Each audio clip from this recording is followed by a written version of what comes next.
جمالنا. السلام عليكم ورحمة الله وبركاته.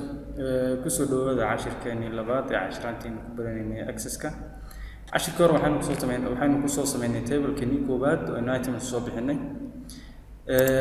عشر كان لبعض إن شاء الله وحنا كيو دونا وحنا كسر سمين دونا سكنا. invoice kii dadka aynu maartay aynu wax kaga soo iibsan lahayn ama aynu wax kaga iibin lahayn baynu ku sameeynaa marka sideen caadiga ahayd create ba tagaysaa table design kii hore aynu kaga sameeynay bal marka kan aynu adeegsano table ka caadiga sida loogu sameeynaa aynu eegno markuu sidan ku soo raro sida hore uu ka duwan yahay sida design kii oo kale uu ka duwan yahay halka baad ku dhufanaysaa marka halka ku dhufato halkan ku wada arkayso waa data type kii weyn marka fiilga meeshan aad doonaysaa inaad wax geliso data type-kiisa saxda ah doonaysaa inaad geliso waa maxay marka maxaynu u baahanahay markaynu invoice ka sameynayno horta waxaynu u baahanahay invoice ID-ga isaga noo sameeyay waxaynu u baahanahay kala item ID-ga item-kan aynu waxaynu ID-giisa item ID-ga kaas ma ka dhiganaynaa oo iyadana waan eegaynaa insha Allah markaynu joogno relationship markaynu joogno sababtoo ah item ID-gan halkaynu ku qornay iyo item ID-gana isku mid ahaan baan doonayaa isku daysi taabinay ahaadaan okay marka waxaynu u bixinaynaa item ID okay maxaa kaloo looga baahan yahay customer kan aynu wax ka iibinayno ID-giisa isaga looga baahan yahay ID-ga customer ka iyada ma inaan customer-da soo xareysaneen insha Allah waan xareysan doonaa marka waxaan oranaynaa customer ID baan leeyahay okay maxaa kaloo looga baahan yahay customer ID-ga customer name-ka waa qoran karaysaa okay customer name baan leenahay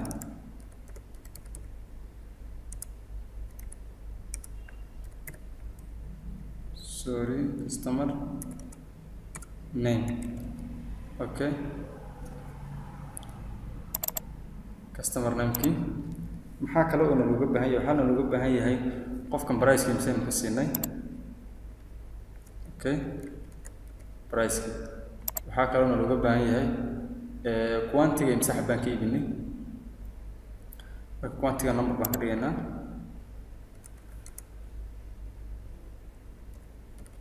quantity okay quantity ga imsax baan ka iibinay amount baan iyadana u baahanahay okay marka inta joogo notes aan qorto wixii mulaaxadaad ama waxaad qofka ku sheegaysaa jiraan okay marka sida imika table-ka caadiga ah oo sameeynay si sax laakiin hadda arkayso waxaan jirin halkii properties-kii aad xagga hoose ka arkaysay isaga xaggan sare lagu soo saaraya okay oo waxa halkan aad ka arkaysid waxa halka aad ka arkaysid waa properties-ki xagga hoose noo jooga imika field size-kiisa waa halkan baad ka qadari karaysaa default value halkan baad ku qoran karaysaa caption-ki caadiga ah waxay ka arkeen xagga baad ku qoran karaysaa short text iyo halkan format-ka waxaad ka qoran dooran karaysaa data type waxa uu yahay caadi baad ku dooran karaysaa sidii caadiga ahayd format-ki حقي properties يعني حي ku soo arkeen ya xaggan sar ku yaala okay marka mar walba mid taa u fatana waxa ku soo baxaya wixii uu gaar ka ahaa isaga okay midna mechanics marka ku dhufano kale in quantity-ga marka taa u fato kale default value hadaad ku dhufato 0 buu ku qoray waad ka masaxaysaa 0 uma baahnaa meesha inay banaatan doonaya okay maxaa kale ku yimid item ID-gan wixii lacagtii ku geliyay waa kaana si uu kaaga dhigay marka xaggan data type intaad ku dhufato waxaad tiraahdaa waxaan ka wada xaggan intaad ku dhufato format waxaad tiraahdaa general number baan doonaya default value 0 kaaga dhigana waxaad leedahay 0 iga masax isagana okay marka waxana xaggii aan ku arkayno ba xaggan lagu soo qoray okay customer ID-ga isagana waa caadi isagana number caadi aan nooga dhig default value aan meesha ku qorto waxaan leenahay isagana laga masax aan leenahay okay maxaa kale ku yimid customer name ka bas isagana inta waxaan u baahanahay fields kale oo item-ka markaan soo doorano item ID-ga okay item ID isaga xagga noogu qoran Soomaaliya kan hadda tuntas ka masax karaysa marka doonaysid inaad masaxid marka waxaad calaamadda marka ku saarantay digli iska dhig ma masaxaysaa baa laga yidhi yes baa leedahay marka item ID isaga xagga noogu qoran magaca dad doonto ku dil karaysaa double click intaad ku siiso waxaad tiraahdaa double click intaad ku siiso waxaad tiraahdaa item ID okay marka saa u samaysto waxaynu u baahannahay ID-ga magacii agaabtii aynu ID-geedii aynu qorno waxaynu u baahannahay oo kale item name baan u baahannahay. Okay, item name marka mid jadiida gelinayso iyada lafteeda waa sidoo kale oo inta halka ku qoto marka xaggaas oo kugu soo baxdo waxaad leedahay right click baad siinaysaa marka waxaad leedahay insert field baad leedahay. Okay, marka magaca marka dib u dhigayso waxaad leedahay item name marka sida loo geliyo fields gaar ah ama looga tuuro iyadana waa sidaas oo marka waxaan u baahnaa markaan item ID gelino magaciisa gelino customer ID gaan gelino magaciisa gelino price ka inta ka siinayno iyo quantity inta dabdo waxaan u baahnaa wax soo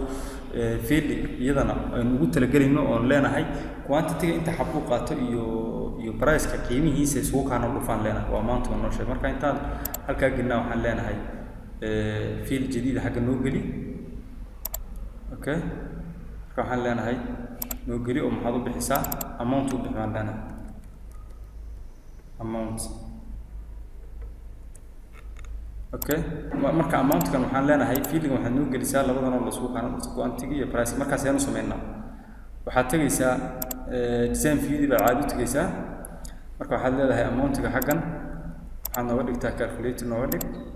sorry aan tagaa dhacday calculator nooga dhig baan leenahay. Okay, marka maxaad calculator-ka maxaad isku dhufanaysaa u kaayay waxaad isku dhufanaysaa price-ka oo lagu dhuftay shift iyo meesha keyboard-ka iyo 8 ku qoran tahay isu qabo 8 quantity ku dhufan markaan maxaa kana price-ka iyo quantity isku kana dhuf. Okay, baan leenahay marka wuxuu yidhi kan kuma waxaan karaysid sababta tahay iska tuuro kadib dib soo laga cisho sababta tahay markaadan qorin inaad sii save garayso. Okay, marka waan sii save garanaynaa kadib baan gelinaynaa marka xagga ma gelinaynaa waxaan leenahay insert row waan leenahay marka waxaad ka dhigtaa amount. Okay, amount marka ka dhigto waxaad leedahay calculator iga dhig waxaan soo qaadtaa price-ka oo lagu dhuftay quantity-ga. Okay, marka sabab ku marka waxaan doonaa quantity inay amount-ka ka horeyso intaad geeska sabab qabato sabab jiid sabab ka horeyso. Okay, marka invoice-ka sida aad u sameynayso table-kiisa kan samaysaa item ID kan wuxuu nooga dhigay auto number isaga noo sameeyay currency nooga dhig baan leenahay xaggana journal number nooga dhig baan leenahay number caadi nooga dhig xaggana default-gana aad 014 meel bana nooga dhig baan leenahay. Okay, item name waa sax kana currency waa sax kana waa sax marka calculator-ka inaad fahanteen baan rajeynaya sida loo sameynayo oo calculator-ka waxa ka dhigan tahay labo field baad wixii ku jira baad isku soo dhufanaysaa kadib markaa kombi ku soo qoraya. Okay, marka si aad u fahanto waxaan ka sheekeynayo save variable yes baan leenahay waxaan leenahay item ID gan 1 magaciisuna waa Paris customer-ka naga iibsaday waa Abdillahi. Okay, sorry halkan soo markaysid imika haddaan customer ID meesha loo baahnaa customer ID noo kaan soo xareynaa laakiin waxaan doonaynaa waa text baan qoraynaa marka wuxuu ku leeyahay halkan value qiimahan aad meesha gelisay field-gan looguma talagelin. Okay, marka data type-ka saxda ah soo doorato waa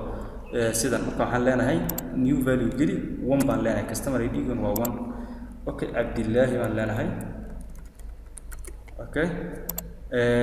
price-ka imsaad ka siisay waxaan leenahay waxaan ka siinay 20 imsax buu ka dalbaday 2 marka labadan iyo 20 kartu soo ka dhigto waa inuu xagga aan waxba ku qorin waa inuu 40 soo qoraa marka. Okay, marka maxay soo qoray xagga 40 soo qoraa soo kan qanaya. Okay,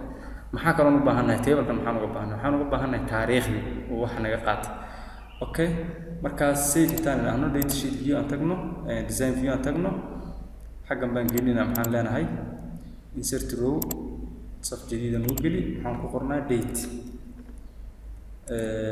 baan ku qoraynaa. Okay, waxaa kaloo ogaataa imika date haddaan imika sida aan u qoray aan banaanka ku dhufto waa la igu qabsan waxaa la leeyahay date-ka sidan aad u qortay waxaa iskale waxay gaar u tahay programka access-ka iskale adigu wax ka bedelan sheeg marka haddaad doonto waa iskaga din karaysaa date-ka markii error-ku noo soo baxo okay intaan aan iska din karnaa laakiin waxay kugu fiican tahay marka aad coding isticmaalayso ee programinaysa laga yaabaa inuu error ku yimaado. laakiin haddaan program iyo cod baan iska isticmaali karaysaa marka marka haddaan saa ugu dhufto banaanka qofka waa lagu qabsado waxay laga yidhi waxaanad meesha gelisay reserve bay u tahay qoladan accesska marka waan ka bixiyo date 1 baan leeyahay si aan just u fahanno imika noo qabsanayo error ma qabsanayo marka date-kan waa taariikh wuxuu noqonayaa date type-kiisu dabcan sida aad iska fahmaysid adigu wuxuu noqonayaa date and time buu noqonayaa okay date and time iyaduna sidoo kale waxay leedahay property sugaaro oo laakiin waa intii iyadu laakiin format waxay kaga duwan tahay nooca lagu soo bandhigayo taariikhdan ma noocaas doonaysaa sida intii maalintii iyo bishii iyo sanadii saacadii daqiiqadii secondkii intiiba lagu wada dhigayo mise sida bishii lagu dhameystirayo iyo maalintii iyo sida marka nooca doonaysa haday waqtigii tahayna waqtiga nooca doonaysa okay marka inuu taawaan iska dooranaya inta kale inta soo maray default value kana haddaan imika tan eegno waxaan leenahay default value waxaan nooga dhigtaa oonaan anagu u baahnayn inaan gelinaba yani markaan table-ka saa u tagnaba toos aad isu geli oo ugu iman mar walba maantada la joogo taariikhdeeda okay marka maxaa oranaysaa equal baad leedahay equal marka qorto maxaa qoraysaa date baad qoraysaa date marka qorto sida ku saaro ku dhufanaysa marka ku dhufato parenthesis-ka halka uu kiyo furay waad xiraysaa marka okay marka aan eegna hadda suu sameeyo save inta tiraahdo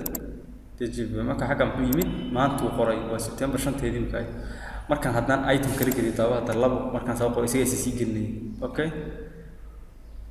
laakiin isoo inta buu geliyay waa waqti waan bedeli karayaa laakiin oo taaban ka dhigi karayaa item ID wana waa haysta wali haydan geli ahaan geli waxa sameyn karaysaa oo kale waxa sameyn karaysaa tan bedeli karaysaa waa bedeli karaysaa oo isagu default kali uu ka dhigan yahay meeshan qiimaha waxa aan halkan ku gelinayo waa mid default oo mar walba isku oolaya okay marka default waan ka qaadaynaa waxaan leenahay default inta ka qaado validation rule baan sameynaa validation waxaan leenahay qofka meeshan taariikhda markuu gelinayo waxa kaliya oo ogolaataa inuu geliyo on waqti la soo dhaafay oo sababtay tahay invoice-ka waxaanu agaabta iibinaynaa waa waqti yani la soo dhaafay oo waqti soo socdo waxa ma iibinayno marka waxaan leenahay waqtiga imika la joogo maanta la joogo ama wixii ka horeeyay oo taariikhda ogol marka waxaan leedahay equal baad leedahay waxaan leedahay less than baad leedahay or equal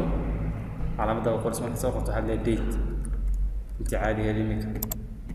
parenthesis-ka xir marka okay marka waxay ka dhigan tahay taariikhda maanta la joogo mid la mid ah ama ka horeysay saas ka dhigan marka maxaa leeyahay qofkii hadduu taariikh soo socdo geliyo lambarka qoraalka u soo saar wuxuu noqonayaa waxaan leenahay waqtigan aad gelisay lama gaadhin hadana waa gelisay lama gaadhin baan leenahay sorry lama gaadhin okay marka saas uu noqonaya marka save inta tiraahdo aan eegna bal hadda yes baan leenahay yes okay marka daawo hadda imika haddaan xaggan sameeyo 3 haddaan sameeyo مثلا 6 waxaad u tabageli halkan imika default isma gelin oo default waan ka soo masaxnay laakiin marka uu ii banaynaya taariikhda daawo hadda maanta 5 soo ma 5 waan gelin karayaa okay caadi dhib ma jiro okay haddaan halkan 7 lama soo celin karo marka haddaan 7 idhaahdo on xaggan afartii geliyo iyadana taana wuu ogolaaday okay bal hadda mid kale oo 8 aan geliyo waqti aan la soo socdo sida berri oo kale 6 taawada marka xaq qofto wuxuu yiraahdo waqti gelisay lama gaadhin waqtigan gelisay lama gaadhin sax marka waqtigan ilaa on meesha ka bedelo taariikhda meesha ku qoray haddaan xataa hore sii wado sidoo kale uu yiraahdo waqtigan gelisay lama gaadhin meel walba ku tasawirey meel lama dhaqaaq karay ilaa aan ka bedelo marka waxaad qabanaysaa duu calaamadaas oo kale intuu ku soo saaro error kaas oo kale meel aad u baxdo escape ka taabo escape kaas ku fududeynaysa inaad maartay aad meesha doonto u wareegto okay marka waxaan rajeynayaa inaad maantana si fiican u fahantay waxa la yiraahdo calculated-ka sida wax loo xisaabinayo oo aha labo waxbaad isku soo dhufanaysaa kadibna isugu ka soo xisaabi kadibna qaybta economic item-ka price kan siinay iyo quantity inta naga dalbado qofku yaad calculator ka dhigay date and time sida default loogu sameeyo iyo sida validation rule-ka iyo validation taxiga inta loo sameeyo waad fahantay marka kuwaas ka masaxayna okay inta kale iyada kuwiin buu la mid yahay marka xagga data type maxaa noogu haray intii hore waxaynu ku soo qaadanay table-kii hore intaynu ku soo qaadanay iyo intaynu ku soo qaadanay marka laga reebo waxaa noogu haray lookup wizard iyo yes or no insha Allah table-lada kale ku arki doonaa laakiin kuwa kale jiro oo OLE object iyo hyperlink iyo attachment iyo waxay kaliya oo ka dhigan yihiin attachment waxaad ku soo darsan karaysaa meesha fieldigan aad hadda doorato waxaad ku soo fieldiga aad attachment u doorato waxaad soo gelin karaysaa haddii jiraan waraaqo document ku saabsan mactalan ba meeshan aad uga baahan tahay inaad soo geliso sida waraaqo word-iga ku qoran oo kale iyo waxyaalo saas soo gelin karaysaa OLE-dana waxaad gelin karaysaa isagana wixii video iyo sawt iyo qoraal laftiisa waxaas oo dhan baa isagana gelin karaysaa oo kan iyo kan isku mid laakiin kaas videoyada waxyaalahaas la kaliya hyperlinkina waxaad gelin karaysaa isagana haddaad mowqic aad website leedahay ama youtube-kaaga ama page-ka facebook-kaaga linkigiisii baad halkan iyadana soo gelinaysaa oo loogu talagalay oo markaan sidaa ugu dhahdo markaan ku dhufto in mowqicii geliyo يعني markaan click haddaan bes ku siiyo toos ii geenaya meeshaan geliyay mowqicaas okay marka intaan wad fahanteen waxaan noo haray lookup wizard iyo waxaan noo haray yes or no insha Allah kuwa markaan customers-ka iyo xareynanaan kuwaan arki doonaa marka inaad maanta si fiican u faa'iidaystaan rajeynaya table-ka sida loo sameeyo. Assalaamu calaykum waraxmatullaahi wabarakaatuh.